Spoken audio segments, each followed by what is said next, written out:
Hi, I'm Dylan Flynn with the LI Sports Network. 2 weeks ago, I said this. Because they play Middle Country next, they're going to win that game. And I was wrong. I sincerely apologize to the Middle Country Cougars who went out and proved me wrong, not only beating Ward Melville, but going on to beat Northport Huntington as well, and now they're a playoff team. So Middle Country, you now have my respect, my fanship, and my full-on support. I believe in you guys, and I think you have what it takes. Just go out there and finish the job and prove everybody else wrong. But once again, I sincerely apologize to the Middle Country Cougars. Good luck the rest of the season, everybody.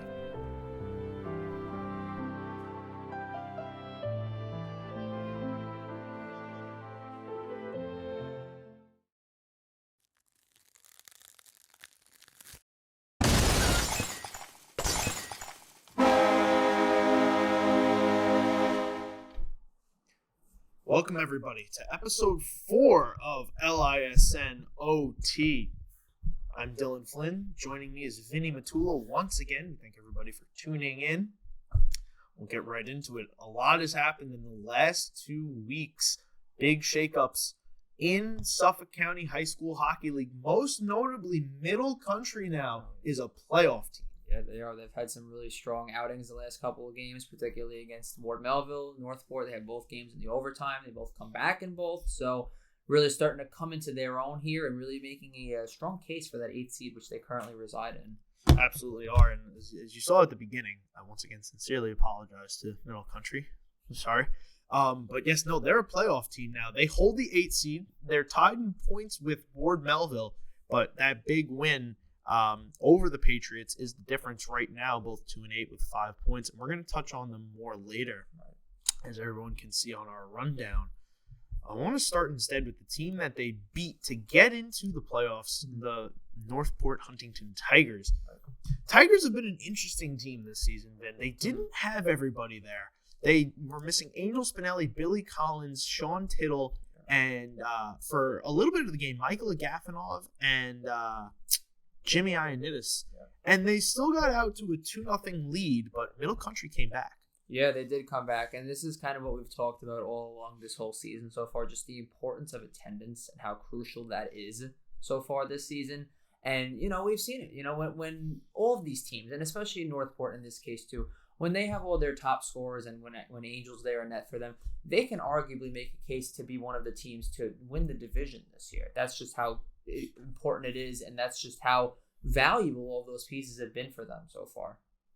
Yeah, they've been very valuable, almost invaluable, because they are such a good team when they're at full strength. Yeah. And it was impressive to see that even though they missed Angel Spinelli, Haley Martin stepped up in a big way. Yeah, definitely. She given the circumstances that she was given and not really the full team around like they've been so used to at some points in this season, the fact she was able to come in and get a point for them and force that game into overtime, props to her definitely as well. And props to the whole Northport team, really. I mean, it's unfortunate, granted, that they were up 2-0 in that game. They had a big opportunity for them, but the fact in their case is that they got a point similar to how Ward Melville got a point against Middle Country, and that they didn't just drop that game in regulation.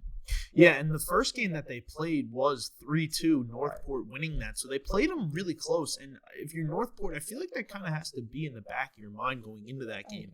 So props to them not having everybody and not having your normal backstop, but still being able to come out and take it to Middle Country a little bit, not having your full arsenal available, but even bigger props to the Cougars for making the comeback and then finishing off in overtime. Yeah, definitely. And with them, it's not just one person that's been coming out and really carrying the team on their back, if you will. Hoffler has the tying goal against Ward Melville. It's Asman who gets the winning goal against against Ward Melville. I'm sorry. And then against Northport, it's Asman who scores the tying goal. And then you have Quinones who scores the winner. So it's not just one person who's really like saying, fine, I'll do it myself sort of type thing. It's really just all of them buying into what they are accustomed to, and they're really starting to use the third period to their advantage and come back in those games and ultimately come out on top. No, absolutely. And the other game on Monday night, possibly the game of the year, unfortunately, a paperwork issue nullified it and gave Smithtown the victory, but the game was played nonetheless, and that should not take away from what a great game it was. It was Kings Park beating Smithtown 2-1 on the ice. And Smithtown came out and scored early. And it looked like they had a nice game plan. But as we're starting to see now, even with the game on Wednesday, Kings Park is a team that gets better as the game goes on. They didn't really show it early against St. Anthony's, but in that third period, they clicked it on. Yeah, definitely they did. It was kind of more like a feel-out process, if you will. Kind of both teams played a very passive type style. No one really wanted to make a mistake and give up that first chance and start playing from behind. And St. Anthony's is the one who takes advantage in their game on Wednesday, where in the sense that they convert on the power play. They get a chance shorthanded where I believe that was Kata who scored. He gets on the board. So it was a matter of them taking advantage of their opportunities. And Kings Park took advantage of their opportunities in the third period as well. The strong forecheck by Prang on the tying goal. Brazzle's in the right place in the right time before that to cut it to a 1-goal game. And yeah, it's more so of this as the game goes on, we've started seeing them kind of use that to their advantage. We saw a stellar goaltender matchup on Monday between Jake Citron and Joseph O'Neill. And we talked about what it takes to beat goaltenders like that. Mm-hmm. It's perfection. Absolutely. You have to have perfection goals. And that's what you've been getting out of the goals from that game Monday. Those 3 goals that were scored were utter perfection. Mm-hmm. And even Wednesday, the goals that beat O'Neill weren't easy goals that were scored by the Friars. No, they were power play. The one was the power play goal, so of course, obviously, you're down a man there, not an ideal situation being for the goaltender or defense. And then you have the shorthanded breakaway, which again, O'Neill's one of the best in that instance. But there's going to be times where it's just a nice move by Cotty, you get beat, and you just got to tip your cap there. And you said it too on Monday's game as far as that's concerned. Look at those 3 goals that were scored. You have the tip in front by Azara. You have the beautiful shot by Hudzinski, who bar down on Citron. How many times is that going in realistically? And then you have the arguably goal of the year by Braslin at Michigan, and that building went nuts for that goal, man. That was something else. It was a playoff atmosphere. And credit to all the students from Kings Park, Comac, Smithtown, and Hauppauge that showed up for that game. You guys made that building electric, and it was a pleasure to call those games and be in the middle of that, literally. But no, phenomenal game from both teams and all the games that were played this week. They've been phenomenal. Mm-hmm. It's been such a great atmosphere in the rinks, and I'm sure it's only going to get better as we get heating up. And there's a lot of upcoming action this week with some good games. Oh yeah, definitely. There's a real good stretch coming up here. Kings Park has a game against Middle Country that's coming up, and then you have a really good matchup interesting between Smithtown and St. Anthony's, which is sure to be another emotional contest, which Smithtown played obviously on Monday, and they're going to want to come out and say, okay, can we really take it to St. Anthony's again? Not again, so to say, because it was a 3-2 game last time, but that one will surely both of the sides will be getting up for that matchup. No, absolutely. Smithtown has a chance to really make some separation in the standings. If they can beat Sachem and St. Anthony's, then they're taking a nice gap of points going into the second half of the season, because we're starting that now. It's game 10 is Smithtown Sachem, then game 11 is Smithtown St. Anthony's, and a bunch of teams are going to be playing their second half games, and our halfway point in the season standing post is going to be coming up this Wednesday, the 16th. Mm-hmm. So a lot to look out for on all our platforms. Right. But, it's a tight race up at the top. Smithtown, Kings Park, East Islip. And it's going to come down to who can win the games when they meet up. And it's going to be just one more time between each team. Yeah, and the funny thing is too, like, that's one series in particular where you don't have that rubber match, if you will, where we'll see with Smithtown and Sachem, for example, or some of those other teams where, that third meeting, if they're tied after those 2 meetings, could be a real interesting shakeup to see if one team leapfrogs another in that top tier or just in the standings overall. And, especially when we look at the bottom of the standings, that's one area where you say, okay, is that third meeting the difference as to which of those teams make the playoffs ultimately? But yeah, you're absolutely right as far as these second and third matchups go, as far as those go, and what implications those have to attach to them. Yeah, they're going to be massive games, and all those teams are going to come out and get up. And we saw what happened when the game was big on Monday. Yeah. There are massive implications. It's a rivalry. It's a township rivalry where it's Kings Park, it's Comac, it's Smithtown, it's Hauppauge. Those towns are interlocked, and it's a rivalry that goes back way longer than we can understand. So to see those teams come out, get up, play their best hockey in front of those crazy fans, it was really nice to see, and it was really refreshing in a sense.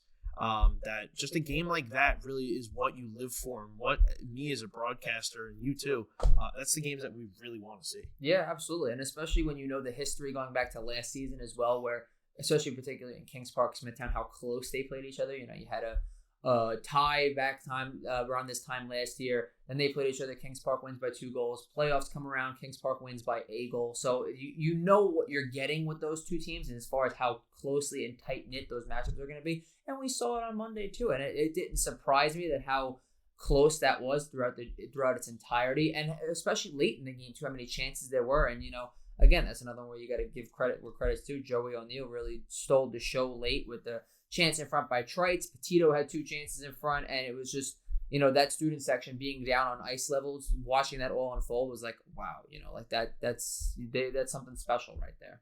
Yeah, no, it is. And especially seeing these last 2 games for Kings Park Comac, can you see these as being like finals previews between Smithtown and Kings Park, or St. Anthony's and Kings Park? I absolutely think they could be, especially with the St. Anthony's Kings Park. That's dating back a little bit to last year as well, with how close the semifinals matchup was. They met in the state semifinals as well. So there's a little bit of history there as well. And the common theme with most of those teams, like Kings Park, St. Anthony's, and even Smithtown to an extent as well, is that a lot of the kids on those teams are returning from last year. So they kind of have a feel as far as the division goes and what it takes to reach the entirety of the full season, that it's not necessarily a sprint, but it's more so a marathon, and you have to keep pace throughout the entirety of the season. And, you can't let one bad game or one loss affect you throughout the course of a season. No, you can't, because then it starts to spiral. Right. And with the way that this division shakes out, with how close it is, anyone can take advantage. And we touched on Kings Park, Smithtown, and St. Anthony's, but the 4th team in that race is East Islip, and they're just as dangerous. Absolutely. And they're just as capable of reaching the finals. They didn't last year. They got knocked out in the quarters by Connecticut Sayville, and we've got a rematch of that coming up on Sunday.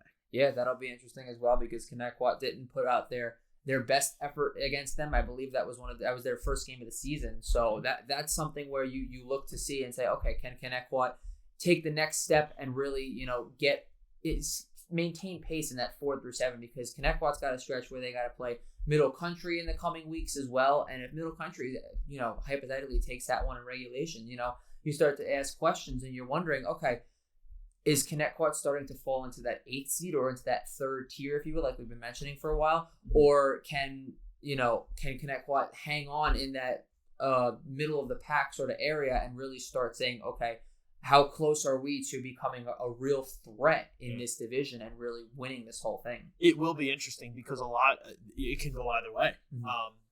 To round out November, so Sunday they play East Islip, and then Wednesday they play Sachem. The next Wednesday they play Middle Country, and the final Wednesday they play West Islip. If you go 0-4, then the door is open for Middle Country and West Islip, because they'll have won those games, that means, and they'll have gained points. Yeah. If you split, then you've probably lost some ground on some teams, but gained some ground on some others. But if you run the table, then you're really looking at, you're vaulting yourself up into, a St. Anthony's comeback territory. Right. And the Middle Country one is more interesting to me as well, because, number one, Middle Country is hot right now. Hot in the sense that they're on a winning streak. They got 2 games under their belt. They're 2 overtime wins, so the energy in that room is about as high as it possibly could be compared to the first 8 games of the season, obviously. And, that's one where they don't have that second match. They don't have that third matchup. They don't have that rubber matchup. So, again, that's one where you say, okay, obviously for them it starts with the East Islip game on Sunday. But looking ahead in the short term, that there's, if you drop that game against the East Islip, then that Middle Country game almost kind of becomes a must-win for the T-Birds, in the sense of, okay, you don't want to be reeling and going and falling backwards. You want to stay where you are and eventually try to improve where you're standing. Absolutely. And Sunday's a very interesting and intriguing matchup for me, because in a way it's like a desperation game for both teams, in the sense that Connecticut Sayville's trying to create that separation from the bottom and keep pace with the middle, but East Islip's also trying to stay up top. And if they win, then they're the outright 1 seed in points. Yeah. So a very interesting game that both teams can, in a sense, kind of need and will want to take home. So that could make out for a really good game and a battle of attrition of who's going to outlast the other. And if it comes down to it, East Islip has a really good pace game. Yeah, definitely. East Islip also coming in with a 4-game winning streak, 5-game point streak for them as well. So you know that they want to keep pace and make sure that they're not falling backwards by any means. Because again, St. Anthony's is knocking right on their door for that third place right now. And, we'll talk about them in the near future on the episode. But again, this is one where you kind of say, okay, can East Islip keep up their hot play as well, hold off what's coming up behind them? But can Connecticut also put together a better outing in this one where, they got teams behind them as well. Everyone's kind of, right there. They're right there to move ahead and get into that next tier, if you will. East Islip's done it more so silently, I feel like, but also in the last 2 weeks. They haven't played since Halloween. Right. So it's been a little more of focusing on what's in front of you and what has really been seen. And it's no fault of East Islip's that they're not playing. That it just wasn't scheduled. But it'll be interesting now because they have a couple games in a couple weeks span.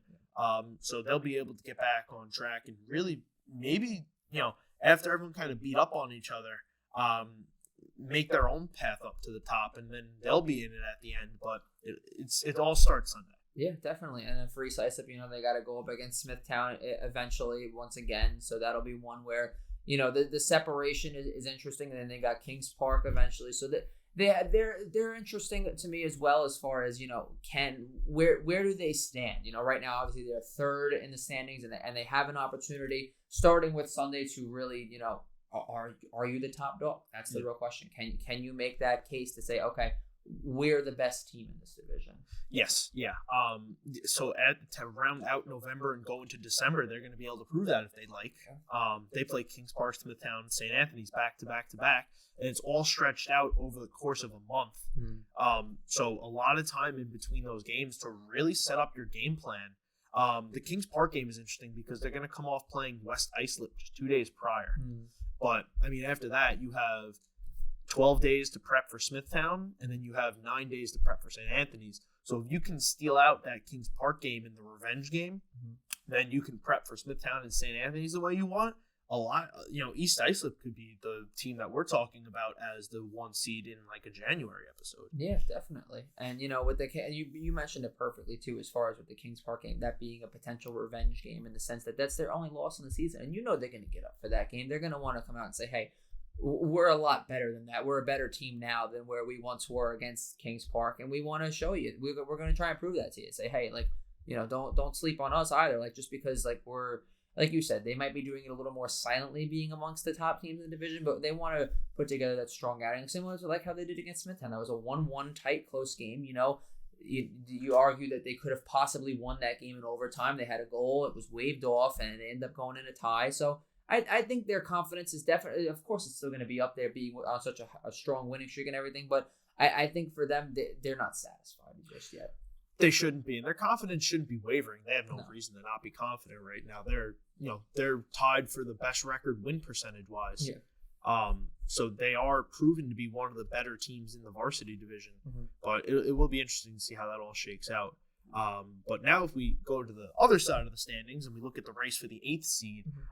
So yes, as you saw at the beginning of the episode, I made my apology to the Middle Country Cougars. Again, apologize to them for my statements made 2 weeks ago. But that's turning out to be an interesting race. And if we do look at the actual prediction I made, not the one that you cherry picked on me,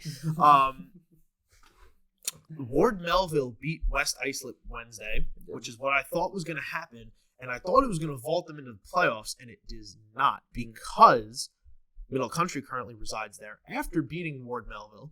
But Ward Melville does have the same record as them, 2-8, and West Islip is also 2-8. But the difference being that Middle Country and Ward Melville have played overtime games and have taken points. So it's Middle Country 5, Ward Melville 5, and West Islip 4. So that's going to be maybe one of the more interesting playoff races to come down the stretch. Yeah, definitely. And with Ward Melville too, they did. Yes, obviously they lose to Middle Country in the overtime, but the thing they have going for them in that contest is that at least they didn't lose in regulation. They're able to get a point out of it, and they stayed tied with Middle Country in the points race. That next game that they have is going to be huge because that they don't play them a third time, they don't play them a second time.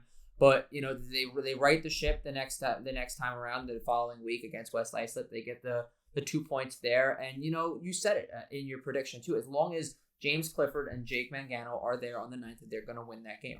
And they were both there. And guess who the two of the leading point scorers were in that game? James Clifford and Jake Mangano. And, it's not just them, too. You have Michael Malandruplo, who's been doing his thing, scoring Ryan Hobbs. And let me tell you, that goal with Clifford and Hobbs is just a thing of beauty. I don't think I'll go as far as saying goal of the year just yet, but just the pristine passing on that play. And you just saw how that developed, and you were like, wow, that's where, we hear a common theme in sports where you say, if you want your team to be successful, your best players have to be your best players. And sure enough, their best players stepped up in that game and were the main reason why they win that game. And especially with Chris Sins, too, being in goal. Very good outing by him. He's been a great pickup for them through the draft. Yeah.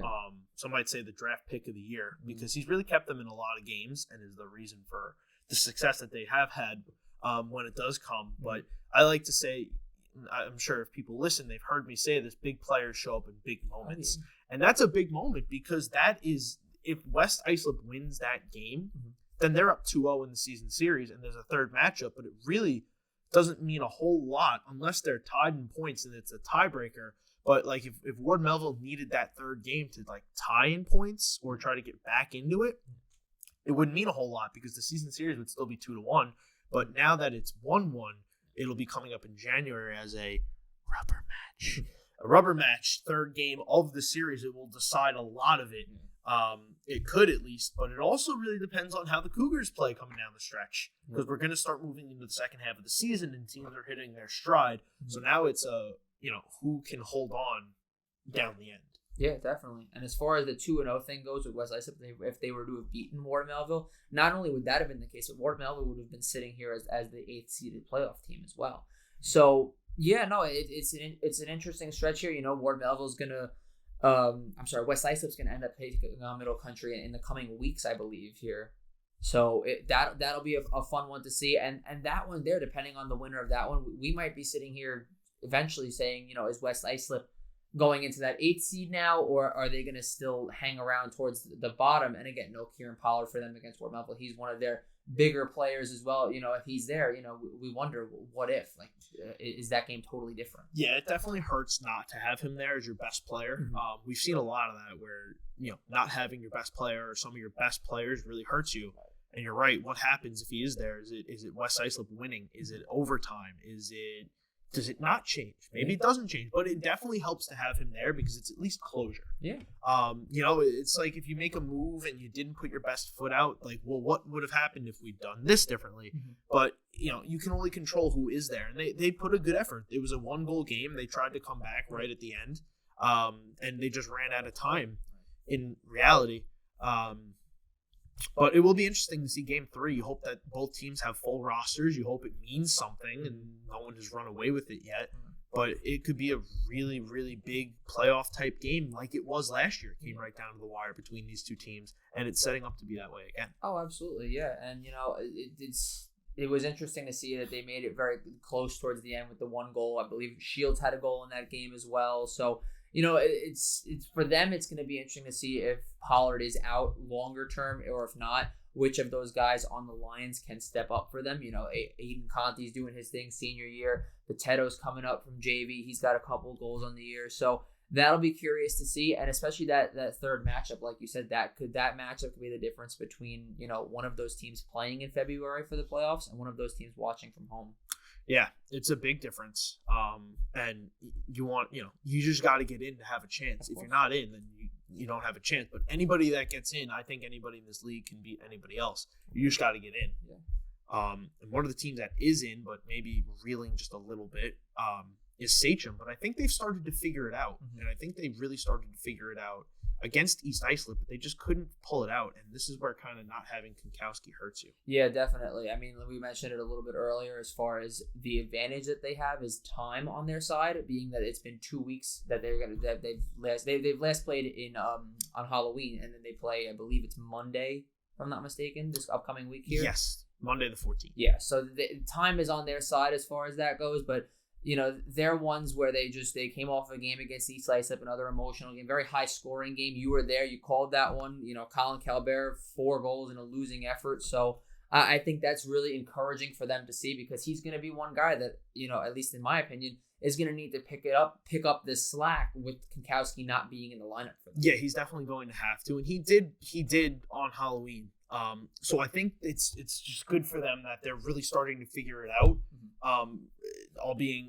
We don't know how long Thomas Kinkowski is going to be out, but hopefully he's not out much longer for them. Yeah. But you don't know. So you have to start to figure out a little bit of life without him. Mm-hmm. And now they have figured it out. Unfortunately, it came against a really good team in East Islip that was able to pull that game out. But now you see if you can put it to the test against Smithtown and maybe steal that game after you've had that, light bulb moment, right, maybe, and some time to be off and figure it out. Mm-hmm. And then you can roll into Monday and be like, all right, this is how we need to do it, and this is how we're going to do it. And if you execute your game plan and you still get beat, then you lost to just a better team in Smithtown. Exactly. Yeah. And then they got another game less than 48 hours later against Connecticut too. So that'll be one interesting to see too. They ramp right back up into it. So that this is a big test for them here, and we'll see. We obviously hope Kinkowski gets better soon. Because obviously we love to see when these teams are at full strength and full competition. That's when all these teams and players are at their best. So we'll see. But if not, it's an encouraging sign, if you will, for Sachem that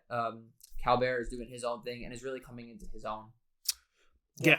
No, it's definitely going to be interesting, and they're going to try to survive and keep pace with the top, because Kings Park Comac is starting to come down to earth a little bit. Yeah. We'll switch gears onto our next little bit of conversation here. We're going to talk about the Knights and the week that they've had. They had 2 very interesting games. As I touched on before, the paperwork issue, not taking anything away from the great game that was. They beat Smithtown Hauppauge, but it will take a loss because of that. And then they lost in overtime to St. Anthony's. So not time to be pushing the panic button yet. You played 2 really good teams, and you're just starting the second half of your schedule. But have the Knights kind of had a little chink in their armor, so to speak? Yeah, I mean, listen, we talked about it earlier before about how any one of those 3 teams or any one of those 2 games, if you will, could be a real arguably a finals preview. So like those are no pushover teams by any means necessary. And they had a lot of the things too with both of those games. It was kind of like what you mentioned. It was like sort of a feel out process for them. They're down 2-0. They have a really strong third period, and they're able to get a point out of it despite the loss. But you have to applaud the effort there, and especially in that game Wednesday, your MVP pick, man, of Mikey Breisel has just been really dominating this last week in general too. You have the arguably the highlight reel goal on Monday against Smithtown that ends up standing as the winning goal, and then he scores 2 on Wednesday night, with the second one being really late in the third. Yeah, it's big players in big moments, and he's none bigger. When he scores his goals, he makes them count, and he makes sure that they're done with authority. Yeah. But yeah, no, he's been the engine for that team, and I think if they're gonna go like unmatched maybe through the playoffs, they're gonna need the contributions that they've been getting continuously from their second and third lines, especially from a player in Stefan Ledzinski. He's taken a couple penalties over the course of the last week. A couple against Smithtown, enough to get him taken out of the game against St. Anthony's. But he's so much better on the ice. He scored against Smithtown to tie the game on a beautiful goal, bar down. But he's so much better on the ice. He just needs to, I think, just kind of reel it in a little bit, clean it up. And if he's on the ice for the playoffs for Kings Park, then I don't really know who's going to be challenging them. Yeah, and I think for them, it's more so for Kings Park. It's more so a matter of matching those depth lines. You want to give Brazel, Prang, Berhalter. You want to give that line, and then especially the second line of Granelli, Lemza, and Abazis. You want to give them their chance on the bench, and I think he's the kind of player that perfectly complements not just that third line, but the way Kings Park plays ultimately. And of course, rightfully so, the Knights are going to get a lot of headlines from Brazel, Prang, Berhalter, those top guys. But half the time we're always forgetting about talking about guys like Dylan Quinn and Jacob Quinn. Those are really good players for them as well. And it's not even just them. You go down the list. Argila's got a couple of points this season. Katakusko has some points as well. the list goes on for them. And I think it's more so, can you match that third line, which is kind of what we saw, especially in this last week for them. You know, you had a very two teams that have a very strong depth system behind them. Again, they have their own stellar players as well. But as far as that goes with their third line, it's a matter of, okay, can you hang tough with them? And which one of those third lines, if these teams meet again, especially in the February playoffs, can take that next step and really, you know, hunker down in their own zone, protect their own zone, and be mindful of their offensive chances as well. Yeah, I think if they play St. Anthony's again, I think they're going to play another rubber match game. And depending on how these two teams play, that could have a lot of big implications as far as who's up at the top of the division. But I think for St. Anthony's, they're going to have to look at this Kings Park team and be like, can our third line match up with their third line? Because the top lines are pretty even. The second lines are also pretty even. But then it's those third lines. I really like the Kings Park third line. And I like the St. Anthony's third line too. But I think that combination of Lidzinski, Argilla, and then Granelli or Katusko or whoever you want to throw out there on that line, they can do it with the best of them. Absolutely, yeah. And that's one where you're in those tight emotional games like a St. Anthony's or a Smithtown, and even in East Islip, because when they play them again, you know, they're going to want that's going to be a lot tighter, especially with that being a second matchup, this, that, and the other thing. So I think with that, it comes down to, you know, which of those third lines can take that next step, because we've seen those top six players all take their own respective next steps on all of these teams. And I think with the season going on the way it's been and how close all these games have been for the most part, it comes down to which of those third lines can give your top guys that much needed rest, and which of them can do it playing on that third line effectively as well.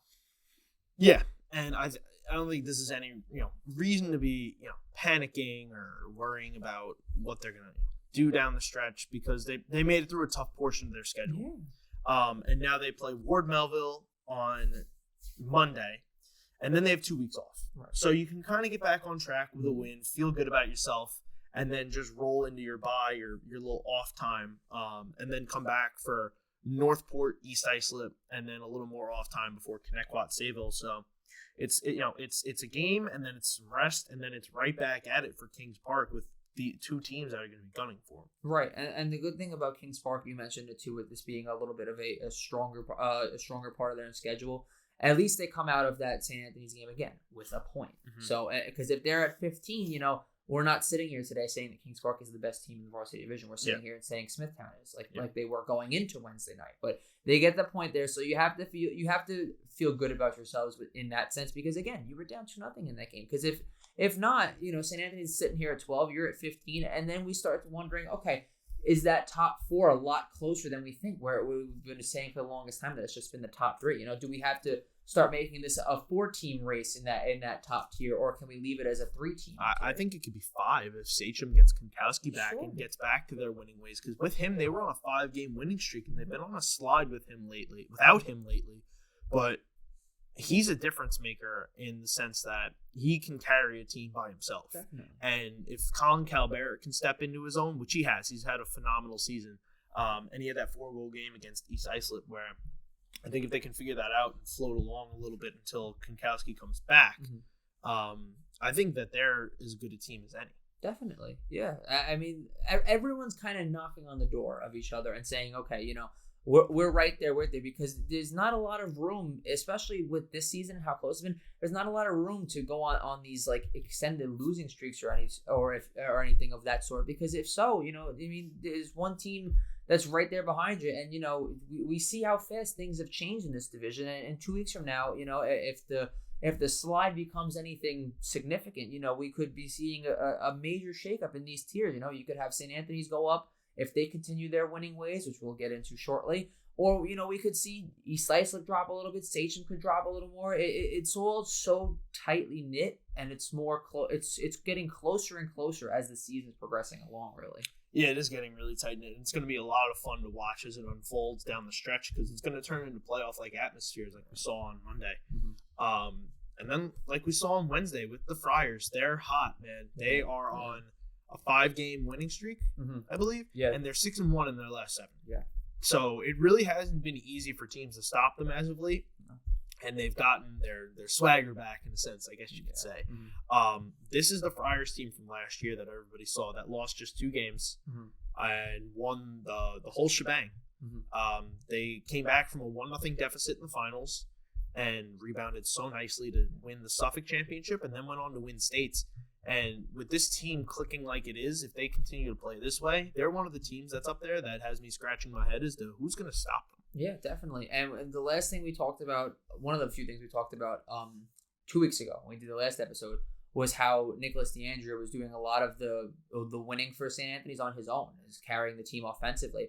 But the crazy thing is, especially in these last couple of games, it's not just Nick DeAndrea anymore. You know, you have your boy Gerard Nealon's got a couple of goals now. Jack DeLugos is coming into form with the power play goal on Wednesday. Kata's doing his own thing, and again, Thomas Colavecchio with the OT winner on Wednesday as well. Yeah, he was definitely one of the better players on the ice for that game. He was very noticeable throughout the course of the game, especially early in that first. He had a couple good looks. O'Neal stepped up in a big way on him, and he's one of the better goaltenders in the varsity division, so it's very hard to beat him, and a lot of credit to St. Anthony's for putting 3 past him to take that win. But that's what you have to do. You have to find ways to beat these goaltenders like this that are gonna stand on their heads and steal games from you. But they have the scoring ability to do that. They have 4 double-digit point scorers in DeAndrea, Kata, DeLugos, and Monteleone.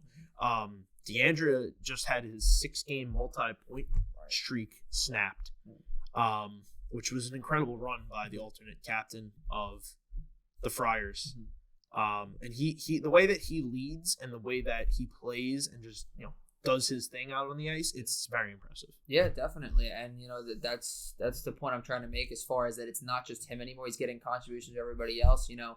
Nealon had a little bit of a slow start as far as goal scoring goes, but he's back up there. DeLugos, the point total was a little down to start, and now he's really starting to do his own thing. And again with Colavecchio, up to 5 assists already. He's matched his season total from last year as well, so that's definitely encouraging. And of course the goal scoring as well. So it's good to see for them, and they're getting contributions up and down the lineup. And of course their goaltender too, TJ Olmsnyder, playing really well, got another win under his belt on Wednesday.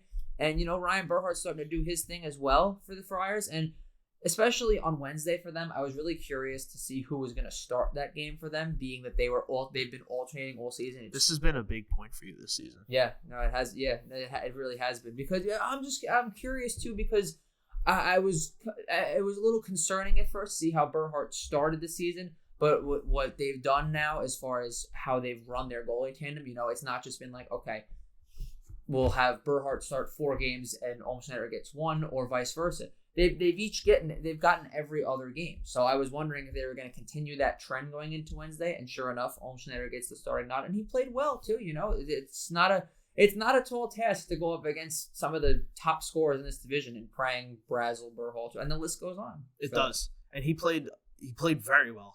Obviously well enough that they won. He made key stops when he needed to. They had a couple really good chances, but to be able to rely on both goaltenders if need be, it's something that a lot of teams don't necessarily have. A lot of teams go one goaltender, and they do have solid backups, but maybe none so more as a solid duo than the Friars. Yeah, definitely. And Olmsnyder did his thing last season at junior varsity with the Gold Squad. He got them into the Final Four of that division, so he's used to it too. He's used to these bigger moments and stepping in when needing to be. And we talked about it earlier on with them, and how he's done more than his job for them, especially when they needed to in these games where they had that rough stretch to start, and now he comes in, is able to give them a little bit of a spark in the net and say, okay, help us get back on track here. It's not just going to be you. Obviously, we need our forwards and other goal scorers to do their thing.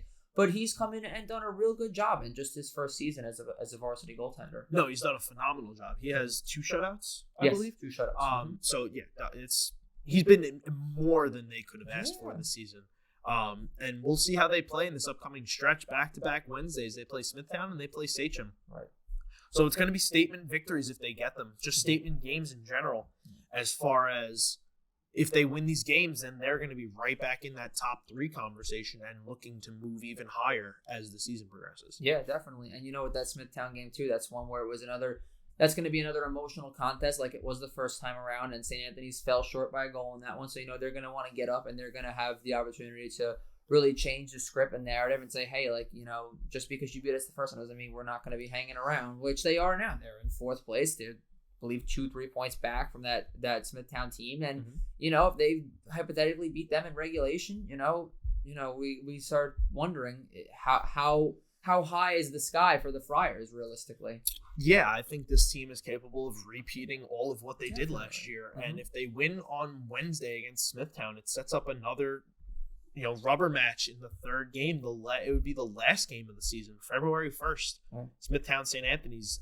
That could decide playoff seeding. It could decide a 1 seed. Yeah. It all just depends on how everything shakes out and who plays their game the most consistently coming down the stretch. Yeah, very similar to last year too, and how that was the last meeting for both of those teams for their respective regular seasons. And St. Anthony's gets the late goal in that one, and look what happens. Smithtown, instead of being a 5 seed going up against East Islip last year, who they beat 3 times, they go up against their rival Kings Park, who they had not beaten in the regular season, and they end up falling in the quarterfinals. So all these games mean something. It is a big difference because playoff matchups mean a lot. And especially when a lot of these coaches like to play matchup games, having the home ice, so to speak, that last change is so crucial because you might want to have certain players out against certain players. Definitely. So it's big games and it's playoff-like atmospheres. Even though it's just November, we're still a long way from the playoffs. But each game means so much because if Smithtown wins, then they have that season series, and that's a big thing for them. If they don't take that final 3rd game and they tie points, at least they'll have the tiebreaker and they can have that seed bump and they don't have to worry about repeating what happened last year. Although I don't foresee any way that they would fall out of all the way down to 6. Right. Yeah. They've put together a really strong defensive effort so far this year. That being Smithtown, obviously. And, they've really started to come into their own. And especially St. Anthony's, too.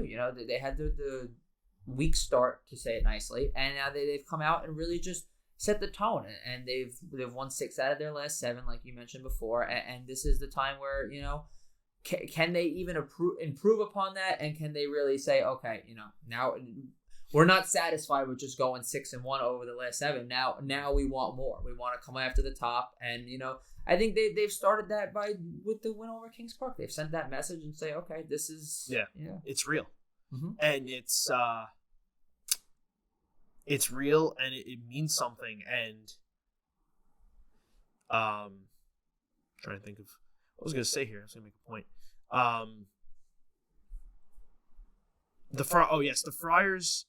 Oh yes. So the stretch that Kings Park Comac went on of 7-0-1 really set them up for not needing in a sense, but like if they lose a game, it's not the end of the world. Right.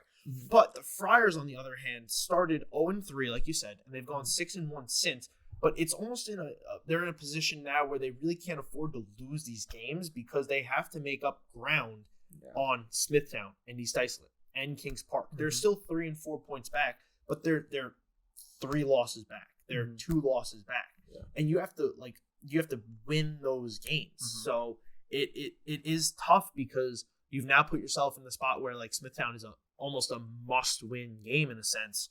Sachem might be a must-win game to kind of move past them and just make sure that they stay in that rearview mirror, because it's like we see down at the bottom. We're going to touch on in a second that middle country playoff race. Those teams are right there next to each other. Who can create that separation? So is St. Anthony's going to be able to get into these games, keep playing consistently, not let the moment get too big, and start making up the ground that they lost at the beginning of the season. Right. And you mentioned it before too, with putting them in the rearview mirror. Sachem is right on their door, and Sachem right now has not only a game in hand, but they have the head-to-head with them so far.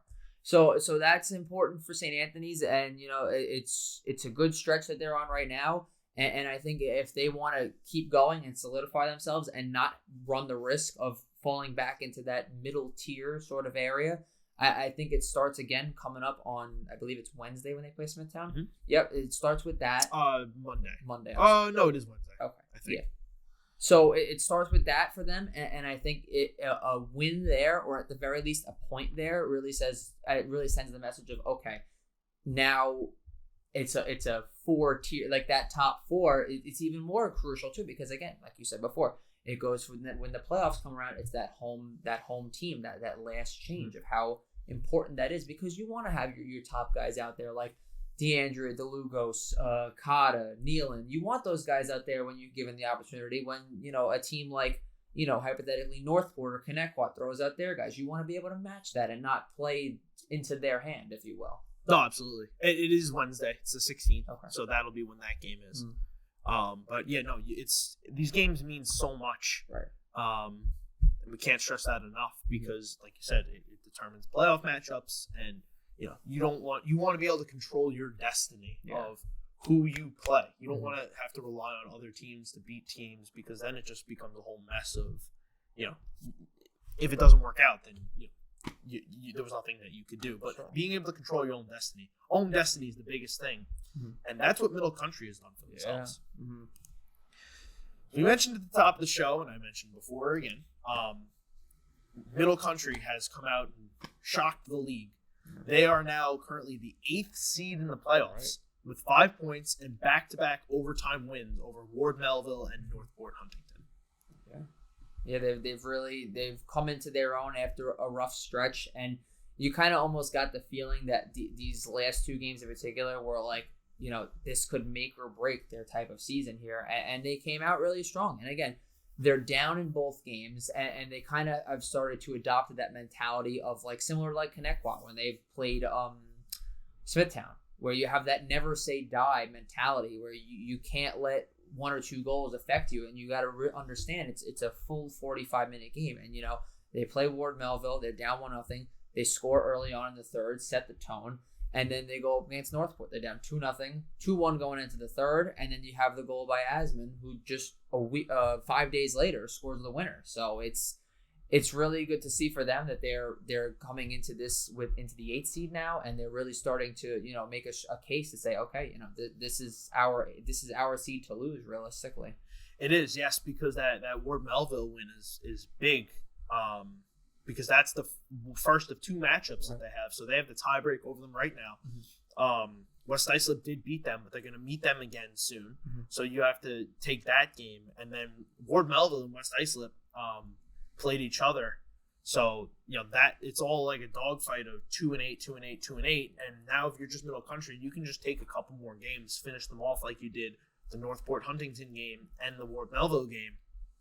You can let them do what they're going to do, beat up on each other, however, and if you just steal a couple more games here, or you just outright win a couple more games, like they're going to play Connecticut Sayville coming up, and they went to overtime against them. They had a lead. It's just now a matter of finishing the games, and they're starting to build that confidence of we can finish games.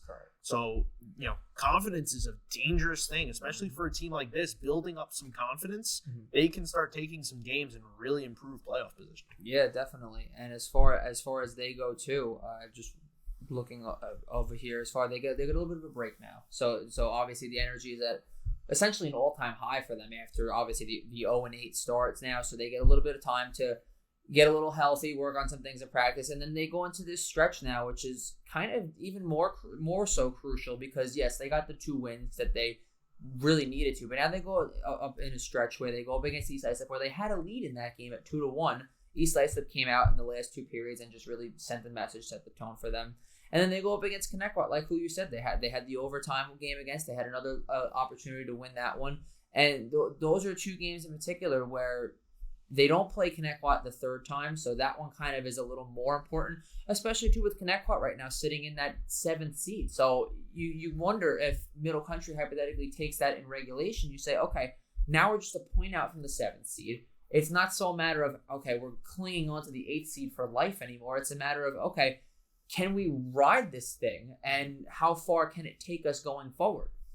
Yeah, because then the Connecticut Sayville game also means a little more, and Connecticut Sayville might come out with a little bit more desperation, maybe make some more mistakes, but now Connecticut Sayville has that win under their belt. They just need to win a couple games here to try and bar off that comeback from Middle Country, but if it comes down to it, and they're close enough, Middle Country could smell some blood in the water and really go after them. Absolutely, yeah, and the confidence, like you said, is definitely there, and they're feeling good about themselves, and it's just a matter of how can you use that to your advantage now, and just kind of get these leads early and hang on to them. Whereas, again, not necessarily a horrible strategy for playing behind, but it's how can you improve upon your game as a whole and use it for a full 45 minutes instead of saying, okay, the third period's here, we got to pick it up, we're playing from behind.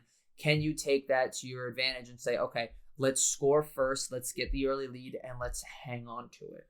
Yeah, because they weren't able to hold on to it against Connecticut Sayville. Exactly. And they've come back in both of their games, and they've had early leads. Like they had an early lead against a team that they're going to be playing next in East Islip, 2-1 after the first, and then East Islip kind of took it to them in the second. And East Islip does a nice job of pacing their play and really going for it in the second. But I think Middle Country also came out just a little too hot in that first period. Sure.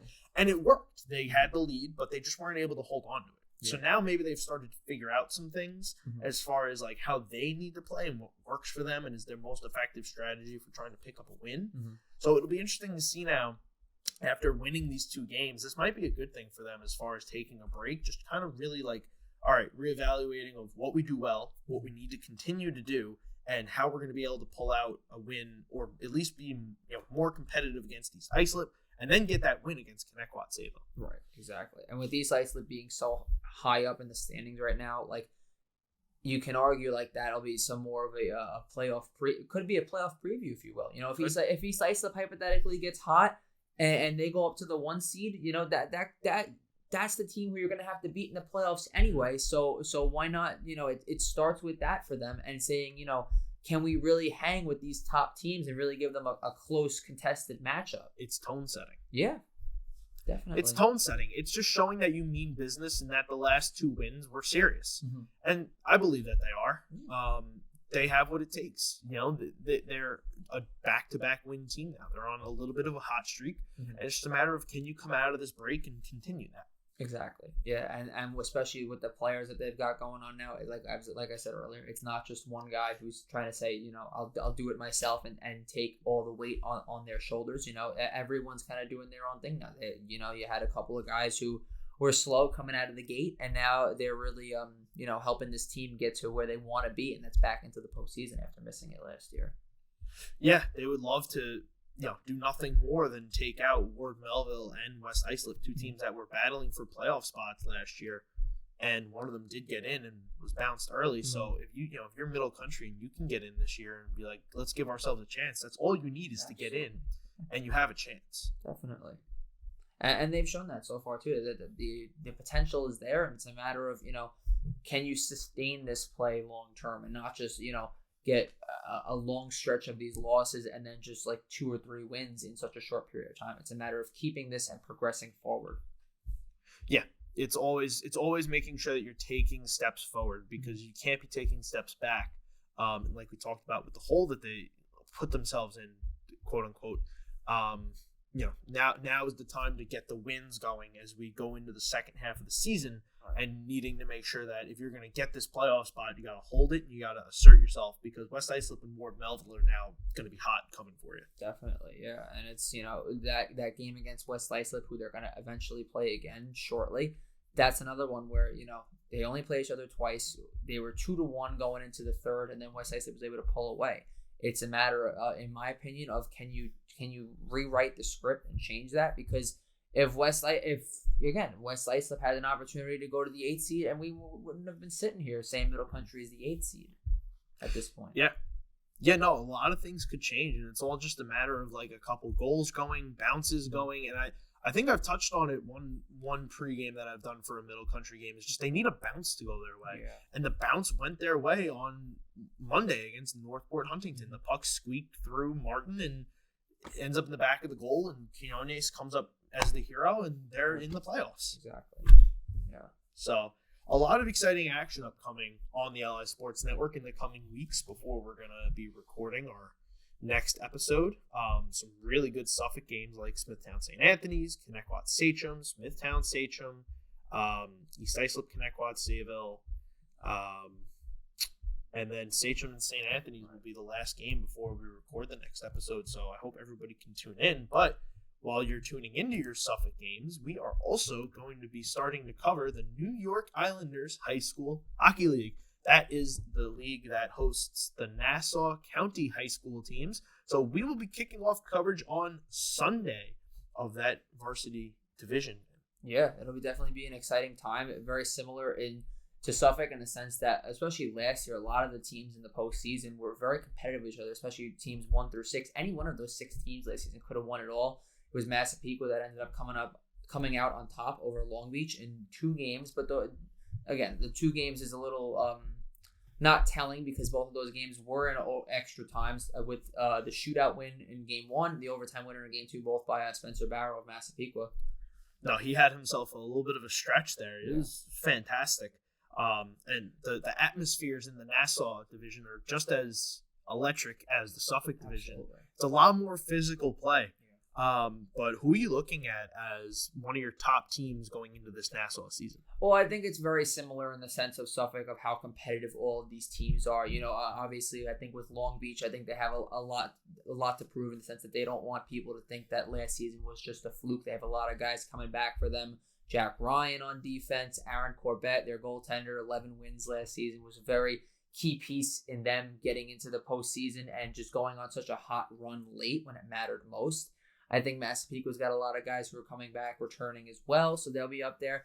And I think for me personally, I think Syosset's one team to watch. I think they have a lot of good pieces coming back for them as well. You have a lot of travel kids, Zach Knoll, Joe Gagliano, Angelo Messina. The list goes on with them there. But I also think, too, Belmore Merrick's one team also because they're going to come in with a chip on their shoulder after being so well and so dominant in the regular season, only to lose to Long Beach in that semifinal matchup.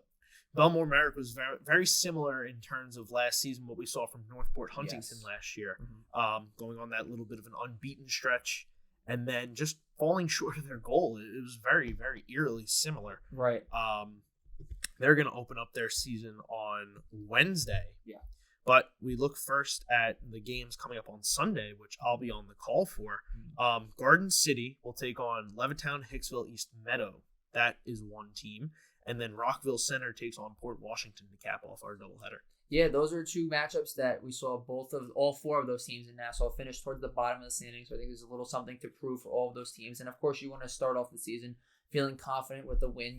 As far as Levittown Hicksville goes, they got a couple of good kids on that team. Donovan Butler, captain for the Long Island Edge, a couple other players for them as well, who had a strong season last year. And then we go into as far as these other teams go with Rockville Center. They got some other players, Miles McGovern playing Arrows, playing strong hockey for them over there. And Port Washington, the same thing. They have a really strong and quite honestly, a very heavy roster for them as well. So be interesting to see for them. And, you want to start off the season feeling confident and getting a win under your belt. You do. And the atmosphere in Long Beach is always good. So hopefully it'll continue on Sunday and should be some good matchups. And then on Tuesday and Wednesday, we're going to have WFAN's own Peter Schwartz calling those hockey games. He called a couple games for us last year, but very grateful to have him back to be calling play-by-play for us. And he's going to get an opening slate matchup of Manhasset Great Neck taking on Syosset and Wantagh Seaford Plain Edge taking on Friends Academy. Yeah, that first game is definitely going to be a lot of fun. Manhasset was a 5th seed last year in the postseason, and Syosset was a very strong team as well. They were 1 goal shy of actually taking down Massapequa in the semifinals. So those are two teams that'll be very exciting, and it's a good matchup as well. Syosset's got a lot of travel kids on their side. They have a lot of kids that are returning from last year, and some JV standouts coming up for them as well. And as far as Wantagh Seaford, they were close to making the postseason for them, and they have some kids that are coming back and really want to send the message for them. But overall, I think it's going to be a really fun opening week for us, and for you as well. Again, those games are going to be really interesting and exciting. So we'll see how it comes about, and I think you want to come out and really just set the tone early and not fall into a slump early on. No, absolutely. It's like we've talked about. You don't want to dig yourself too big of a hole, because then you find yourself kind of digging out of it. So everyone's going to want to start off on the right foot, because you can't go undefeated if you don't win game number 1. Yeah. And then on the Wednesday slate to round out our first week, it's going to be Belmore Merrick and Bethpage, and then Farmingdale taking on Levittown Hicksville East Meadow. Yeah, Bethpage is another one who is right there towards the end of the season, trying to vie for that 8th seed. They came up just a little bit short, and they get they get a really challenging test right away with Belmore, who's going to want to come out after their strong regular season play last year, and that's the kind of team who they would have ended up playing if they were to have made the playoffs. So it'll be interesting to see how that kind of shakes out for them as well. It will be very interesting. And there's a lot of action coming up on the LI Sports Network, so please tune in. There's something going on every day. Sunday is going to be packed. We're now going to start streaming on Tuesdays and Wednesdays. And I thought we were going to do some Thursdays, but Nassau plays Tuesdays and Wednesdays and Sundays. So lots of action to be covering. And on Saturdays, we do some Farmingdale coverage. Yeah, they're doing really well themselves. They're 8-1-1 overall. Their power rankings actually just came out a couple of days ago, and they're second with St. Bonaventure being at the top ahead of them. So they're being really strong after the won the Empire Conference last year. They had a really strong run at nationals as well. So it'll be interesting to see. And it's a lot of action coming up on the LI Sports Network. Definitely something here every day for the most part. Absolutely. If you want to tune into the LI Sports Network, we broadcast Farmingdale State College most Saturdays at their home. Or if you want to come on down and watch them in person, you can come join us at Northwell Health Ice Center in Eisenhower Park and East Meadow. But nonetheless, if you'd rather just stay on your comfy couch and tune in to the LI Sports Network, we have plenty of Suffolk, plenty of Nassau, and all those college games for you. So a lot of exciting action coming up, a lot of playoff implications, and the start of the Nassau season going to be a good one. So there's a lot to tune in for upcoming. Yeah, a lot of competition ahead, and definitely one to tune in for. You definitely won't be. There's a lot at hand for sure. Definitely, and we can't wait to watch it all unfold. And I think that's going to do it for us here today in episode 4. So our next episode is going to be coming out a couple days after Thanksgiving. So we hope that everyone has a happy, healthy, and safe Thanksgiving. And happy Veterans Day to all those that have served and continue to serve our country. We here at the LI Sports Network, thank you so much from the bottom of our hearts. So we are filming this on Veterans Day. So thank you for doing what you do so we can do what we do. And look forward to bringing you a lot of great content in the future. Definitely. Yeah. Definitely a fun stretch coming up here. And again, very happy Veterans Day to those as well. Definitely not one anyone's going to want to miss. So we hope to catch you on the LI Sports Network for all the upcoming games. And we'll catch you on the next episode of LISN Overtime.